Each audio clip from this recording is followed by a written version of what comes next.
Shalom. Apa kabar Bapak Ibu? Luar biasa. Jemaat yang saya pimpin kadang-kadang ditanya apa kabar biasa di luar katanya. Di sini luar biasa, haleluya. Bulan lalu saya diizinkan Tuhan ngunjungin salah satu perintisan kami yang ada di Tongkah. Saudara mungkin nggak tahu Tongkah. Tongkah itu kalau saudara pergi ke Makassar, pergi ke Toraja, ketemu Rantai Pau, naik ojek lagi kurang lebih cuma 3 jam. Karena nggak ada jalan lagi selain naik ojek, dan lumpurnya itu sepaha. Kita iman sama Tuhan, pasti yang kedua beriman kepada tukang ojek. Kalau nggak nyampe kita tujuan. Saudaraku, jemaat yang kami rintis di sana sudah 4 tahun ini kurang lebih ada 29 orang. Gerejanya di atas bukit kita bangun dengan seng-seng yang ada. Puji Tuhan, hadirat Allah luar biasa. Amin. Nah, pendeta yang kita utus ke sana, artinya orang lokal sana, itu nggak lulus SMP. Bahasanya sedikit agak belepotan. Yang mau saya kasihkan demikian. Siapapun hamba Tuhan ini ketika berdoa di gereja ada orang yang sakit. Didoakan sembuh loh. Amin. Ada orang sakit mau melahirkan didoakan lancar loh. Ketika ada pergumulan penyakit kanker yang luar biasa didoakan sembuh loh. Saya tanya demikian, Pak apa rahasianya? Dia bilang cuma satu. Kalau Tuhan ada di mezbahnya, apapun perkara Tuhan sanggup selesaikan. Yang setuju tepuk tangan bagi Allah kita. Ini bukan tangga, ini Jakarta. Di Jakarta mukjizat luar biasa. Haleluya. Mari kita buka Alkitab kita 1 Samuel 1. 1 Samuel 1 ayat 1 sampai dengan ayat yang ke-5. Saya akan berbicara tentang Hana. Hana artinya adalah Tuhan yang memberikan kasih karunia. Jadi kalau ada namanya Hana, sedih terus, kayaknya harus diganti namanya. Ayat 1 bilang demikian. Ada seorang laki-laki. Coba di sini siapa yang laki-laki boleh angkat tangan. Puji Tuhan. Tidak ada yang di grey area ya, bahaya. Nanti akan saya jelaskan. Ada seorang laki-laki dari Ramathaim Sofim dari pegunungan Efraim. Namanya adalah Elkanah bin Yeroham bin Elihu bin Tohu bin Suf. Seorang Efraim. Ayat yang kedua. Orang ini mempunyai apa? Ini yang jadi masalah. Dia bukan pria sejati. Ternyata dia pria yang mendua hati.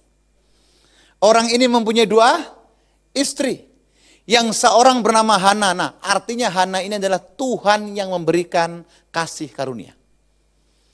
Dan yang lain bernama Penina. Penina saya nggak tahu, ini yang pasti jelek nama ini.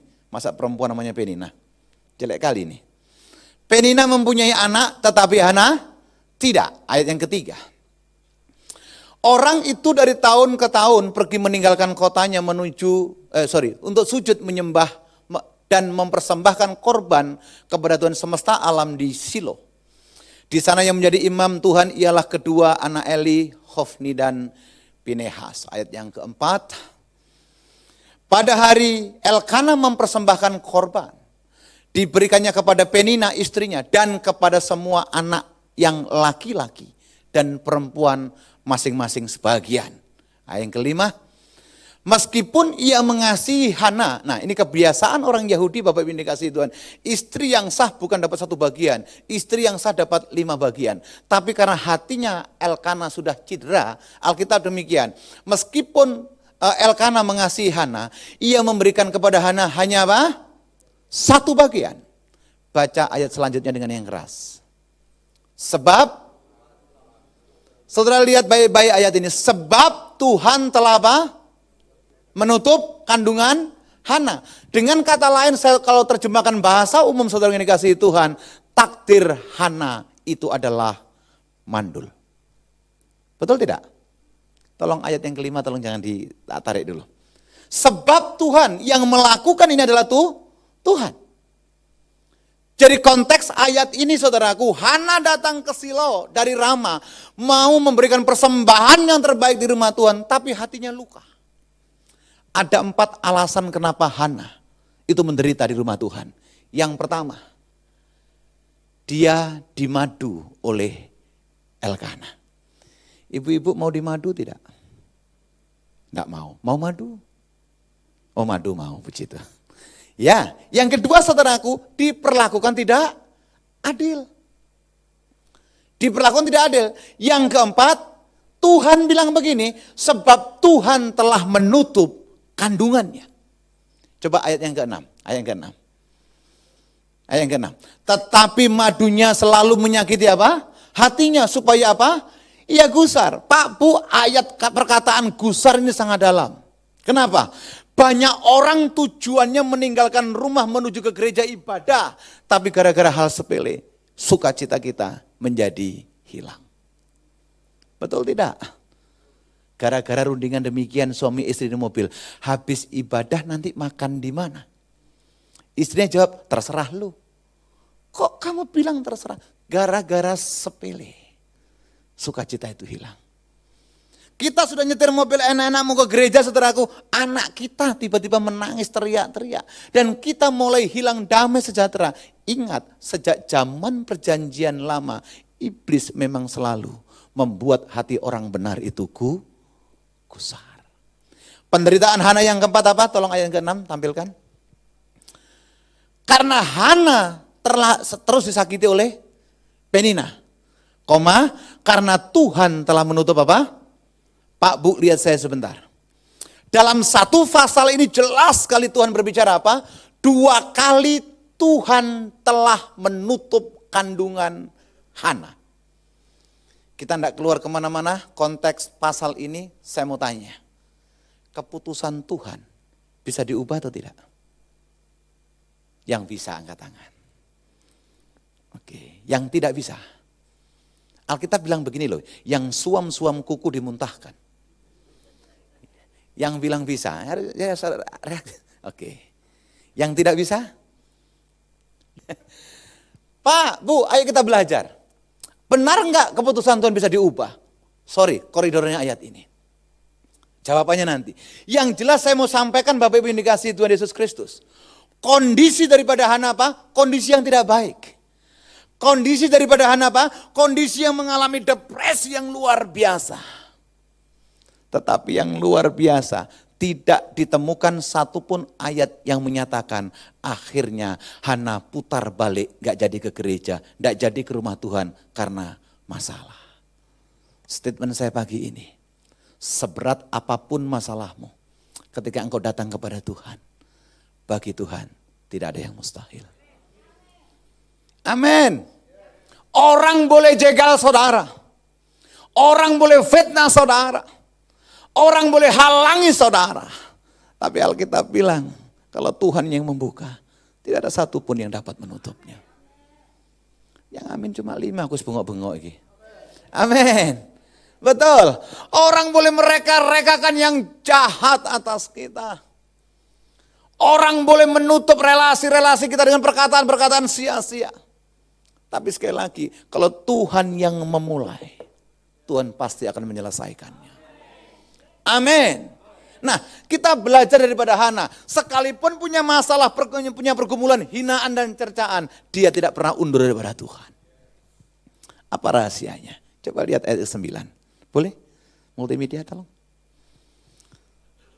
Pada suatu kali setelah mereka habis makan dan minum di Silo, berdirilah Hana, sedang Imam Eli duduk di kursi dekat tiang pintu bait suci Tuhan. Ayat 10. Dan dengan hati apa? Pedih. Ia berdoa kepada Tuhan sambil apa? Menangis terseduh-seduh. Dengan kata lain kunci yang pertama saudaraku. Kenapa doa Hana mendapatkan respon Tuhan? Karena Hana datang ke rumah Tuhan tidak pernah main-main. Amin. Banyak orang Kristen, tapi di sini enggak. Baru masuk gereja, buka iPad, buka gadgetnya, pasang status, sedang ibadah. Betul? Terus dapat 20 menit pujian penyembahan. Lalu ngapain? Betul? Pendeta mau khotbah, ambil gadgetnya, foto dulu latar belakangnya mimbar. Sedang mendengarkan firman Tuhan. Sebelum doa persembahan, dilihat lagi. Mungkin Facebooknya, mungkin petnya, apapun lah namanya. Dilihat berapa orang yang kasih jempol. Dibalas, terima kasih buat para jempolers. Tapi di sini enggak, ini wajah-wajah masuk surga semua ini. Haleluya. Amin. Hana tidak main-main dengan hati yang pedih, dengan tangisan yang terseduh-seduh.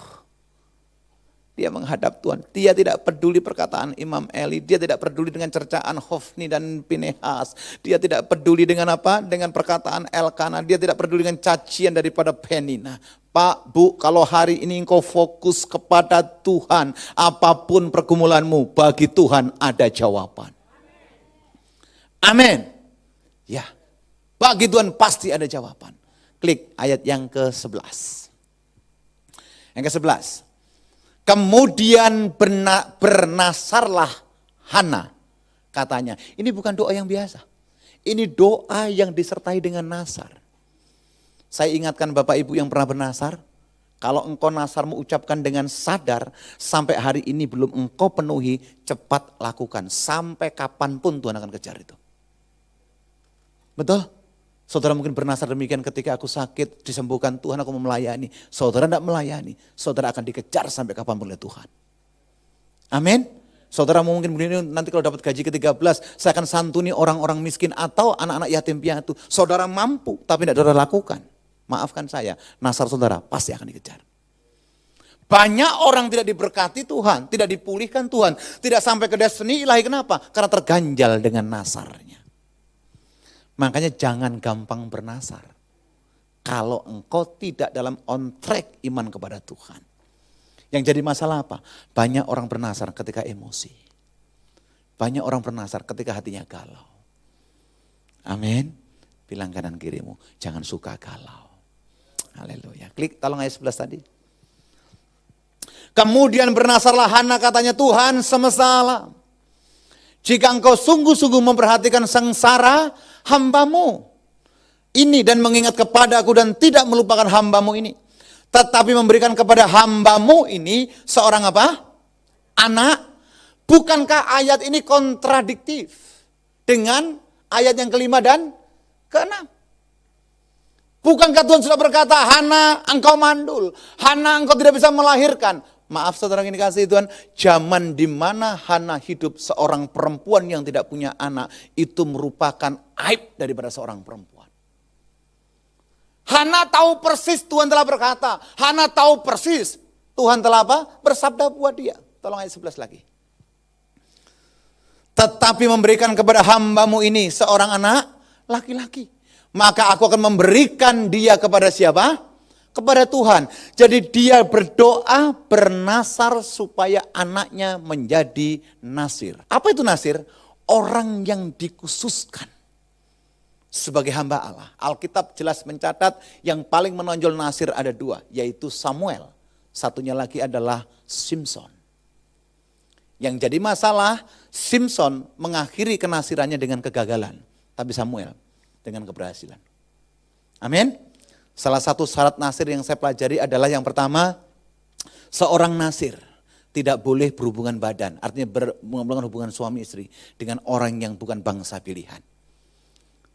Dan Simson jatuh ke tangan Delilah. Betul? Yang kedua, seorang nasir Allah itu tidak boleh menyentuh mayat. Tapi Simson menyentuh mayat singa jantan. Dan itu gugur.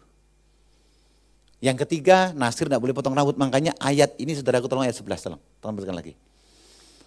Untuk seumur hidupnya dan pisau cukur. Tidak akan apa?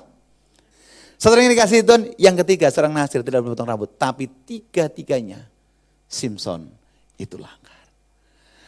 Hana tidak hanya menangis, Hana tidak hanya bernasar. Tapi Hana mempersembahkan putranya. Yang satu-satunya menurut doanya. Sebagai abdi Allah di rumah Tuhan. Amin. Bu, Pak, Tuhan itu bergaul karib dengan orang yang hancur hati. Bukan yang patah hati. Betul? Oh, Tuhan itu menjawab kepada orang yang melekat hatinya kepadanya. Mazmur 91 yang ke-14. Betul? Tetapi kalau saudara datang kepada Tuhan hanya karena kebutuhan, saudara maafkan saya. Mungkin Matius 7 ayat 7 enggak digenapi. Pak, Bu, lihat sebentar saya. Responmu itu menentukan respon Tuhan. Sikap itu menentukan sikap Tuhan. Amin. Keputusanmu menentukan masa depanmu. Amin. Hana tahu dia dalam masalah dalam kandungannya, tapi respon dia berbeda. Respon dan sikap dia berbeda. Coba lihat ayat yang ke-12. Bawahnya.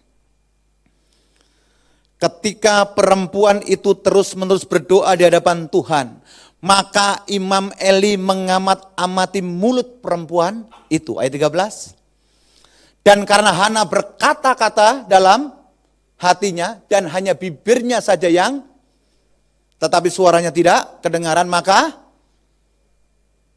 bayangkan. Bukan hanya Tuhan yang menyatakan dia mandul, bukan hanya Elkana yang membuat dia luka batin, bukan hanya Penina yang membuat dia tertolak, tetapi pendetanya pun menjustifikasi daripada Hana. Saudaraku, beberapa waktu yang lalu saya melihat satu kiriman video di media sosial. Bilang gini, kita semua percaya kita semua hamba Tuhan? Amin. Kalau kita percaya bahwa kita adalah hamba Tuhan satu sama yang lain, kenapa kita sering menjelekkan hamba Tuhan satu dengan hamba Tuhan yang lain? Betul tidak? Kalau kita menyatakan hamba Tuhan berarti kita tubuh Allah, bait suci Allah. Betul? Body daripada Tuhan Yesus Kristus. Betul? Alasan apa kita menjatuhkan hamba Tuhan yang satu dengan hamba Tuhan yang lain? Tapi kalau orang Kristen, hamba Tuhan, pelayan Tuhan, saling menjelekkan hamba Tuhan, maafkan saya, itu bukan hamba Tuhan. Alasan apa? Kita mencabik-cabik tubuh Kristus yang lain. Betul? Di banyak tempat saya melihat, saudaraku, banyak orang kepahitan sama pendeta, kepahitan sama pengerja, kepahitan satu sama yang lain. Disindak sini wajah-wajah masuk surga semua ini. Amin. Ya. Hana ditolak oleh suaminya, Hana ditolak oleh madunya, tetapi juga Hana dapat perlakuan yang luar biasa jahatnya daripada Imam Eli. Sampai Imam Eli bilang begini, "Bu, kenapa pagi-pagi mabuk anggur?" Hana mendapatkan perlakuan yang tidak baik. Pertanyaan saya tadi jelas. Apakah keputusan Tuhan bisa diubah atau tidak? Lihat 1 Samuel 2 ayat 21. 1 Samuel 2 ayat 21. Coba lihat ayat ini, indah sekali ayat ini saudaraku. Dan Tuhan mengindahkan apa? Hana. Alkitab tidak bilang begini. Dan Tuhan mengindahkan doa Imam Eli. Siapa imamnya saudaraku? Ada Imam Eli. Ada Hofni dan Pinehas. Tetapi Alkitab dengan jelas berkata, dan Tuhan mengindahkan Hana, bukan doa Elkana, yang notabene Elkana adalah imam dalam keluarga. Ibu-ibu dengar baik, doamu yang disertai penyerahan diri di hadapan Tuhan, doamu mengikat sorga. Amin. Genaplah Matius pasal 16 ayat 19 yang berkata apa? Apa yang kau ikat di bumi akan terikat di sorga. Apa yang kau lepaskan di bumi akan terlepas di sorga. Bu, Pak, saya dari kecil ditinggalkan papa saya. Papa saya enggak mati. Tapi papa saya dari kecil udah pergi dari rumah dan dia kawin lagi. Tolong jangan dicontoh, itu contoh yang jelek. Wes, itu masa lalu, tenang aja Pak, Bu. Saya enggak seperti itu. One time for forever itu saya. Haleluya. Amin. Udah apa-apa, dia mati 3 tahun yang lalu, sudah menerima Yesus sebagai Tuhan dan Juru Selamat. Amin. Saudaraku, saya kelas 1 SMP sudah kerja. Saya tukang cor minyak tanah dari toko satu ke toko yang lain. Saya orang Lumajang, Jawa Timur. Kalau di petanda ada kecil nyemplik main didik. Sore yang dikasih Tuhan kelas 2 SMP, saya jadi kernet. Puji Tuhan. Kelas 3 SMP naik pangkat jadi sopir. Haleluya. Kelas 1 SMA cari kayu bakar. Saya pindah ke Jember. You know Jember? Not Jember, Jember. Jemaat saya kebanyakan orang Medan dan orang Medan udah jelang Jember. Orang Jember saya cari kayu untuk oven tembakau dan saya masih kafir waktu itu. Kelas 2 SMA jadi pengepul, kelas 3 SMA puji Tuhan saya bisa nyopir, guru saya tidak bisa nyopir. Dia punya mobil, saya nyopir dia kernet tiap malam. Puji Tuhan. Kalau dia macam-macam saya turunkan di jalan. Matematika saya dapat jelek, apa Pak Bapak bilang? Puji Tuhan. Lulus SMA, puji Tuhan saya dapat PMDK, kuliah di Universitas Udayana. Pagi kuliah, sorenya ikut nelayan di Kedonganan. Jadi kalau Bapak Ibu tahun 93-an ya, pergi ke Bali makan ikan di Jimbaran, ikan bakar, jangan-jangan itu hasil ikan tangkapan saya. Cuma karena masalahnya belum kenal aja. Middle semester 5, nggak lulus. Ini insinyur gagal. Masuk fakultas hukum, saya lihat pengacara kan banyak duitnya. Bayangin aja Lamborghini, ruko, banyak. Saya pikir enak kali jadi pengacara rupanya. Tanpa karena motivasi yang salah, nggak jadi lagi. Masuk fakultas hukum. Masuk fakultas pariwisata, nggak lulus juga. Akhirnya keluar juga. Musuh bilang gini, ini pendeta ini goblok banget ini.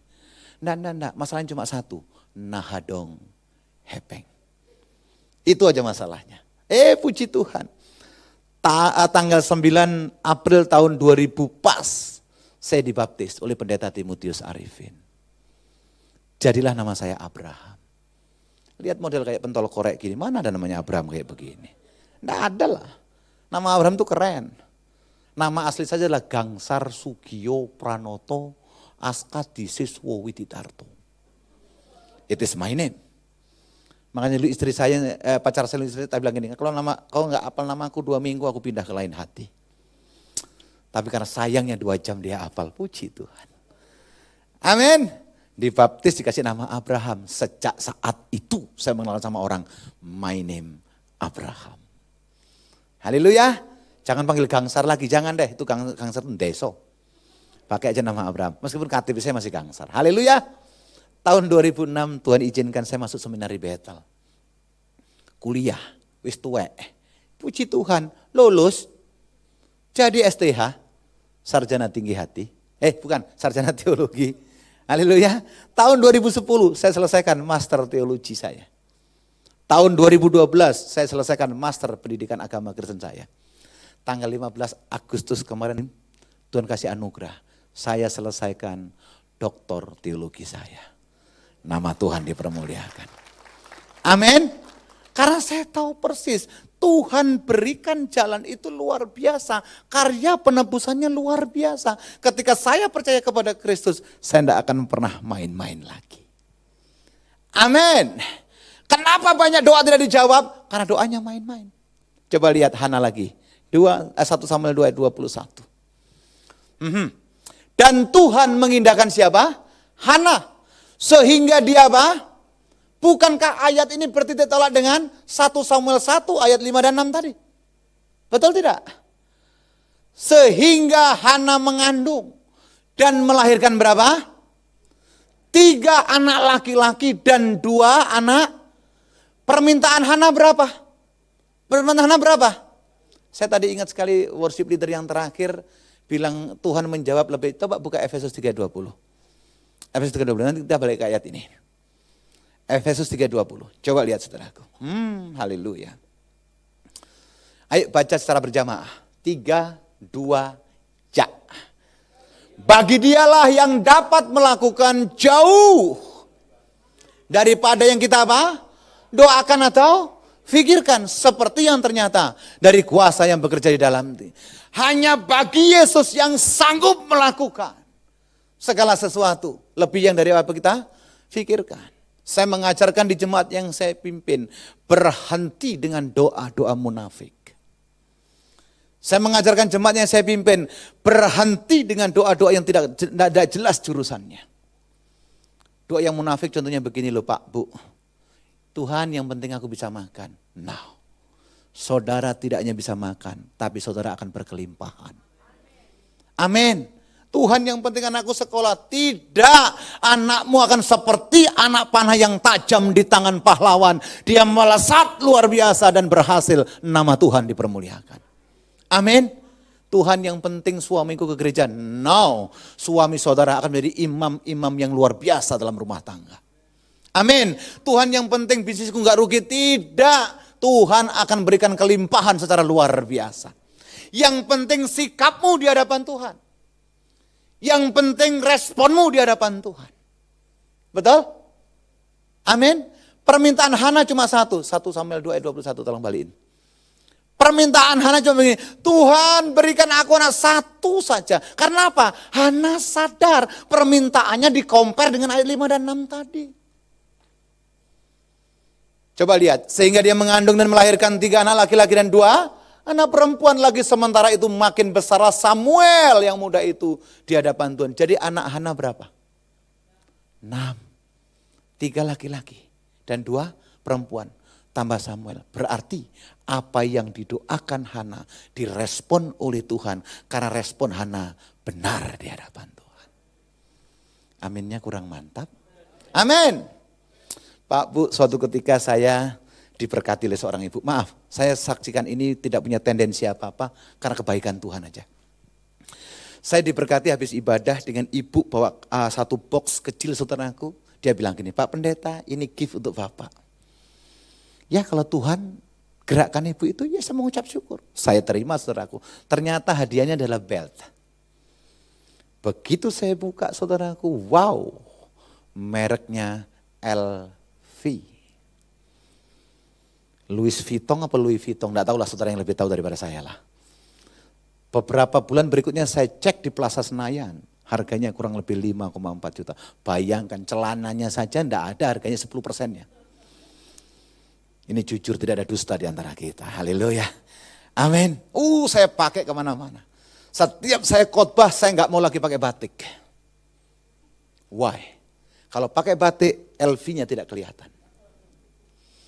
Jadi baju saya masukkan terus. Rapi sekali. Haleluya. Kalau pakai jas saya nggak mau tutup jas saya. Kenapa? Biar kelihatan tulisan LV-nya. Khotbah persekutuan semua kemana-mana saya bawa. Kenapa? LV. Haleluya. Kok saudara senyumnya enggak enak ya? Hanya tidur jadi saya pakai. Sama ke kamar mandi jadi saya pakai. Sayang betul. Jadi setiap hari saya lap mengkilat luar biasa. Tapi saya pakai 8 bulan berikutnya.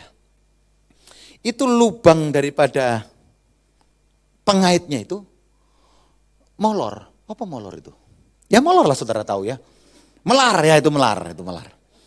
Melar dan cenderungnya itu maaf ngelotok. Apa ngelotok itu Pak? Yang ngelupas, sorry ini bahasa Ibrani yang terbaru susah saya menerjemahkan. Ngelupas saudaraku. Jadi nggak pas lagi di perut. Ya sudah mau apa lagi? Saya taruh saudara di lemari, saya bilang sama istri anak saya, jangan sentuh-sentuh ikat pinggang itu. Karena itu LV. Amin. 2 bulan saya taruh di almari saudaraku. Apa yang terjadi? Itu tulisan LV-nya. Itu mulai luntur. Dan mengelupas. Wah saya bingung. Akhirnya saya telepon sama ibu itu. Shalom ibu. Shalom siapa ini? Pendeta Abraham. Oh Pak Abraham. Ya Bu ya. Apa kabar Pak? Baik. Bu saya mau tanya aja. Apa itu? Itu loh ikat pinggang. Loh Pak Abraham pakai ikat pinggang itu? Lah iyalah masa lah iya dong. Dikasih jadi pakai. Orang pendeta kan mengucap syukur dalam segala hal. Haleluya. Amin. Pertanyaan saya pertama begini. Bu di mana ya apa nyepuh? Benar nyepuh ya. Nyepuh itu caspernya itu di mana? Pak saya mau pengakuan dosa dulu. Oh, oke, enggak apa-apa. Tuhan aja mengampuni, masa hamba Tuhan enggak mengampuni. Haleluya. Jadi beberapa bulan yang lalu Pak, saya pergi ke Hong Kong. Dari Hong Kong kami naik kereta ke Shenzhen. Di Shenzhen itu di mana saya enggak tahu.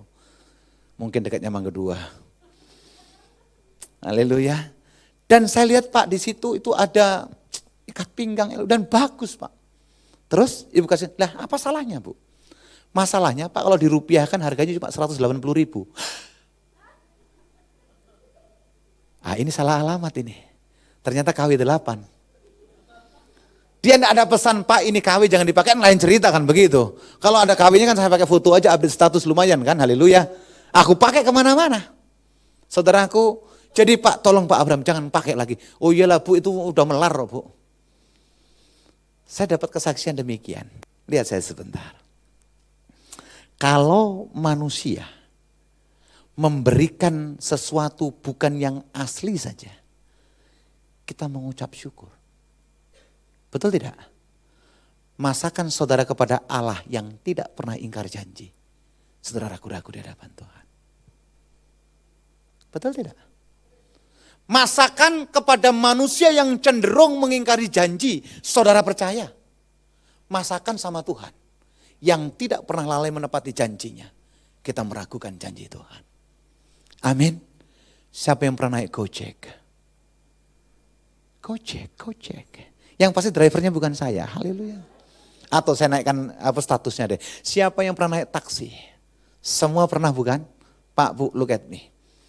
Ketika taksi itu dibuka pintunya, mau Bluebird kayak, mau Express kayak, mau apa kayak Uber kayak segala macam. Saudara pernah tanya begini enggak? Pak, Bang, Mas, bisa enggak antar saya selamat sampai ke airport? Never. Betul? Kita nyemplik aja duduk langsung buka handphone. Kita enggak tanya, Pak, SIM-nya masih hidup tidak? Bapak ngantuk atau tidak? Enggak kan? Kita langsung aja naik. Sama dengan Gojek juga begitu. Bisa antar saya enggak ke Senayan City? Enggak tanya begini, dengan selamat. Enggak, kita masuk aja duduk saja. Betul tidak? Apakah ada jaminan saudara nyampe dengan selamat ke airport? Tidak. Apakah naik ojek tidak ada ada jaminan kita pasti selamat? Tidak. Tapi kenapa kita tidak pernah tanya dan kita percaya 100%? Sekali lagi, kalau dengan manusia yang cenderung berdusta kita percaya, kepada manusia yang cenderung mencelakai kita percaya, masakan kepada Allah yang hidup, yang sanggup menjawab doa Hana, saudara masih meragukan karya Tuhan. Haleluya. Bilang kanan kirimu, jangan lagi pernah bimbang di hadapan Tuhan. Amin. Jangan lagi pernah ragu-ragu di hadapan Tuhan. Sekali lagi, boleh buka ayatnya Wahyu 3 ayat 8. Ayat terakhir, saya janji yang terakhir. Haleluya. Ibadah kedua saya akan berbicara tentang bebas daripada takut. Karena banyak orang Kristen bukan takut apa-apa. Takut hanya karena hari esok. Saya mau katakan hari ini kesusahannya sendiri. Hari esok kesusahannya akan berbeda. Haleluya. Coba lihat Alkitab bilang demikian. Aku tahu segala pekerjaanmu. Lihatlah. Aku telah membuka apa? Pintu. Akan apa telah? Berarti Tuhan sudah melakukan. Lihat, aku telah membuka pintu bagimu yang tidak dapat ditutup oleh seorang pun. Hana tahu persis kalau di hadapan Tuhan selalu ada jalan keluar. Hana tahu persis di rumah Tuhan ada mukjizat. Hana tahu persis di rumah Tuhan ada jawaban. Dan kita pagi ini tahu persis di tempat ini ada mukjizat. Tepuk tangan lebih hebat bagi Allah kita. Amin. Kita tahu persis di tempat ini ada jawaban. Kita tahu persis di tempat ini air mata kita ditampung oleh Tuhan lewat kirbat-Nya. Amin. Boleh wahyunya sekali lagi? Belum selesai wahyu. Oke. Yang tidak dapat ditutup oleh seorang pun. Aku tahu bahwa apa? Bahwa apa? Kekuatanmu. Ayat ini menegur kita. Tidak ada alasan buat kita untuk menepuk dada. Siapapun kita. Amin. Siapapun kita, tidak ada alasan buat kita bermegah diri. Tuhan bilang apa? Aku tahu bahwa kekuatanmu tidak seberapa. Kita boleh punya Rolls Royce, kita boleh punya mobil apapun yang hebat-hebat. Toh kalau mati tetap naik ambulan. Gak ada yang naik Rolls Royce. Betul? Amin. Kita boleh punya gelar kesarjanaan banyak, doktornya 4 dor gitu. Karena sulit yang sebut, toh tetap kalau mati gelar kita cuma 1, ALM. Betul tidak? Amin. Bilang kanan kirimu, jangan sombong. Haleluya. Boleh ayatnya sekali lagi? Saya janji ini yang terakhir. Kalau tidak ingat lagi. Aku tahu bahwa kekuatanmu tidak seberapa. Namun engkau menuruti apa? Firmanku. Dan engkau tidak apa? Ini dia kuncinya. Jemaat Philadelphia mendapatkan satu jawaban yang luar biasa. Karena dia melakukan kehendak Tuhan. Yang kedua, dia melakukan firman Tuhan. Yang ketiga, dia tidak pernah menyalahkan Tuhan. Pak, Bu, dengar statement saya. Kalau Anda sedang bergumul hari ini, jangan pernah salahkan Tuhan. Amin. Tapi kalau Anda diberkati luar biasa, jangan pernah bermegah diri. Semua yang kita dapatkan itu berasal daripada Tuhan. Amin. Ini hari Minggu, Domingo. Seperti Hana tinggalkan Rama menuju ke Silo. Seperti hari ini kita tinggalkan rumah menuju ke gereja ini. Untuk apa? Mengalami pertemuan dengan Tuhan. Muka dengan muka. Saudara selangkah tinggalkan ruangan ini. Ada jawaban, ada kekuatan, ada kepastian, ada kemenangan. Nama Tuhan dipermuliakan. Tepuk tangan bagi Allah kita. Haleluya. Mari saya undang bangkit berdiri, waktunya sudah selesai, haleluya. Yesaya 41 ayat 10. Yesaya 41 ayat 10 berkata demikian. Fear not, jangan takut. Sabar sedikit, oke, kita baca bersama-sama yuk. Janganlah takut, sebab aku menyertai engkau. Janganlah bimbang, sebab aku ini Allah. Aku akan meneguhkan, bahkan akan menolong. Aku akan memegang engkau dengan tangan kananku dan membawa engkau. Tepuk tangan bagi Allah. Haleluya. Hana yang mandul diberikan jawaban. Hizkia yang ditentukan mati diberikan umur yang panjang. Daud yang mengalami pergumulan di padang gurun Yehuda diberikan jawaban. Saudara, hari ini Tuhan buka tangan buat saudara. Dan dia bilang begini. Anakku datang kepadaku. Hai engkau yang letih lesu. Di dalam kau ada kelegaan. Di dalam kau ada jawaban. Sekali lagi. Responmu menentukan respon Tuhan. Sikap menentukan sikap Tuhan. Buka dua tangan berhadapan Tuhan.